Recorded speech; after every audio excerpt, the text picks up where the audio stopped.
Hey guys, Gregory here. Today I'm going to be giving you a couple of tips on how to change to your bar chords just a little bit faster. So to do that, we're going to take a look at a couple of scenarios on the fretboard. Let's go. So before we get into the technique of changing bar chords, let's do a quick recap on how to hold bar chords. Now I have a longer video on this which I will share a link to, but just to kind of quickly review, we really want to hold the bar chords.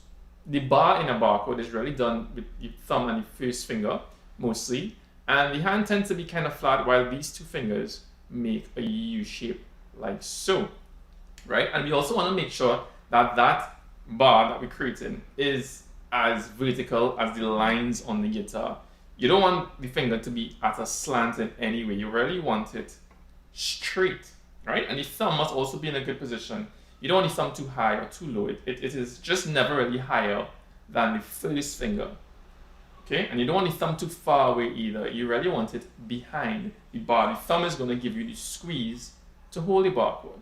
So make sure that you're comfortable doing that. Just kind of putting the bar on a fret and lining it up like so. And then once you kind of get a feel for that, we can go on to the technique of changing bar chords now. So the first scenario we're going to look at is moving between open chords to bar chords. And we're going to use G major and B minor as our example. So if we were to look at the angle of the hand when holding these two chords, you realize that they vary quite a lot. The angle of the hand when holding a G is much different. The thumb is rather high, the hand is kind of tucked into the neck like this, whereas B minor, the thumb is really low, right? And the hand is kind of down here, and it's kind of flattened like this, all right? So getting between those two angles is actually most of the work when changing between bar chords. So we need to practice that. We're going to practice going from G, from this angle, to B minor, but with just the bar alone. So something that looks like this, okay? And we want to make sure that when we practice moving between those two things, the first finger, the bar, is straight as the fret line. You definitely want it to be straight because this is an indication that your hand is in the correct angle. Because once you are in this position, it's not too hard to just clamp your fingers down onto the chord that you're trying to make. So we have about two steps going from G to B minor.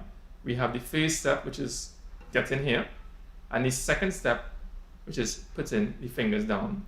But like I said before, the most of the effort is getting to this angle. If you can get here quickly, finishing the chord is not going to be as hard. All right, so put a lot of time in just doing this, G to the bar. Of course, you can use other chords, but this is just my example, G to the bar. So the opposite of that now will be moving from a bar chord to an open chord. So it's pretty much the opposite.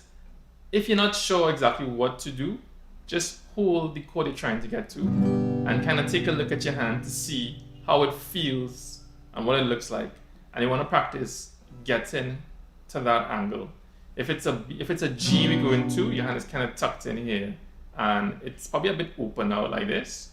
If it's, say for example, a C major, you know, a C major kind of feels like this, where the palm is a bit closer to the neck. So we want to just kind of see how it feels first. This is what a C would feel like. And you want to try to get to that angle and then complete the chord. It takes a bit of thought, I guess, if you want to approach it this way.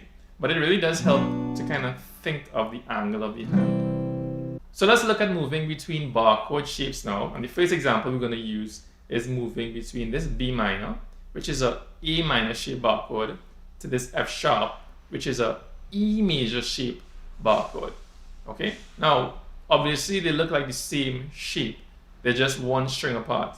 But there's a particular way that I would advise you practice moving between the shapes. What we want to avoid is we want to avoid taking the fingers off completely and then clamping them back on. You can get good at this, but it's not the best way to begin practicing your bar chords.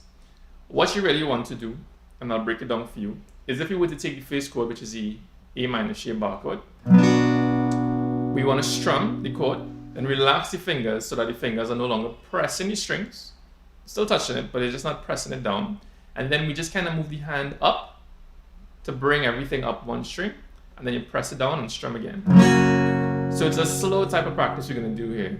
I'm going to start again. We strum the first chord, relax, move the hand up to get the fingers up, and then strum, relax, bring it down, strum, relax, bring it up, right? Take as much time as you need. It's not meant to be a fast exercise. So another example of 2 bar chords we can practice is moving from an E major shape bar chord to an A major shape bar chord. And this is the one with the double bar.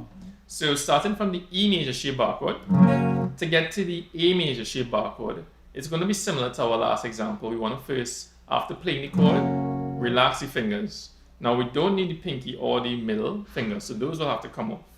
The 3rd finger now, we just need to kind of roll it back. And it's much easier to do once the finger is already touching the fretboard. So we can just kind of roll it back like that. And then the hand is going to pull everything down 1 string.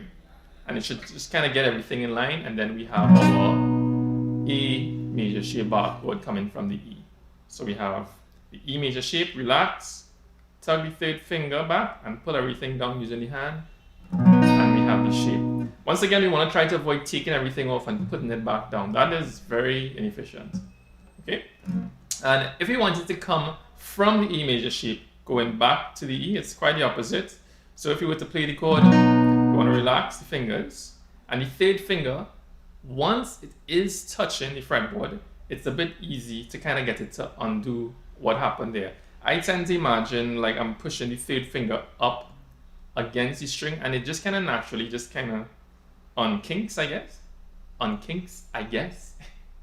onto the 5th string. And then we could use the hand to move everything up, and we add the other fingers to get back to the E major shape.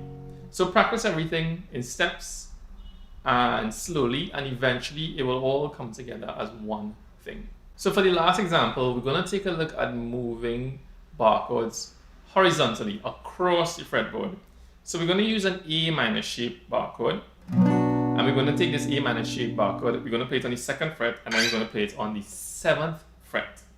Okay, so the trick is kind of similar to what we did before. After playing the chord, the hand has to relax enough so that we can just use the hand to slide it across the fretboard onto the fret we're trying to get to. Now there's a trick to this. You want to try as much as possible to maintain the shape that you have in your hand. Oftentimes students tend to let their fingers bend out of shape a little bit. It might get like this, or maybe even like this, or something like this. The trick is trying to maintain that shape after moving the hand. And I think what it comes down to is having the hand relaxed enough so that it doesn't really cling onto the strings and it slides back as you move your hand. You want to have your hand relaxed enough to move it across so that it stays in one shape. So that is regards to keeping the shape. That helps a lot to get the chord to sound clear once you get there. Now in terms of jumping frets on the fretboard, this applies to any kind of movement where you have a big jump. You would want to practice moving your hand fast, okay? And instead of thinking of it as finding the note, you want to look at the frets you get into, and you want to practice moving your hand fast but stopping on this fret. You really don't want to practice big jumps by kind of calculating your way there, because fret jumps are not like that. It's a fast movement and you have to train your hand to stop on the fret, not to find your way there. And once you kind of look at it like that, you would tend to get it better. So it's a fast movement and you're just training your hand to stop where you need to. Alright, so that was my lesson on changing bar chords faster. If you found it useful, please like, share, and subscribe. It will help me out a lot. But until next time, goodbye.